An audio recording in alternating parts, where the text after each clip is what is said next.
Le 7 septembre 2023, le bateau Tombouctou qui transportait des civils escortés par les forces armées naviguait sur le fleuve Niger, reliant les villes de Tombouctou et Gao. Aux alentours de la zone du Gourmararousse, connue pour être un foyer de violence lié à la présence des groupes armés, l'embarcation a été attaquée. Selon les premiers rapports, une embuscade bien coordonnée, combinant des tirs d'armes lourdes et des mortiers, a fait basculer ces bateaux. Le bilan officiel faisait état de 49 civils et 15 militaires tués. Mais certaines sources locales évoquent un nombre de victimes bien plus élevé, certains s'étant jetés dans l'eau par panique et dont les corps ont été repêchés les jours suivants. Plus de 5000 personnes étaient à bord.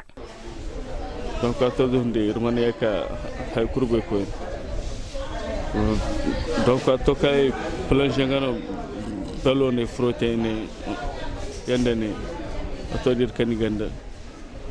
Kaniganda ishintini obi hinkanto yaka kirshambro dakar ko atoru hunde irmone yakal habar kurbe ko.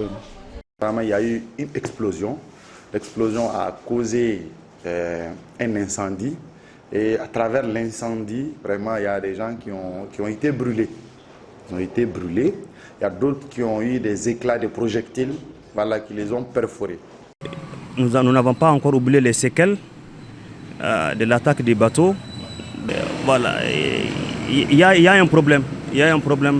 Est-ce qu'on sait encore si les mêmes bateaux ne seront pas aussi attaqués par les mêmes bandits encore? Le même jour, un camp militaire avait également été attaqué à Bamba, dans la région de Gao.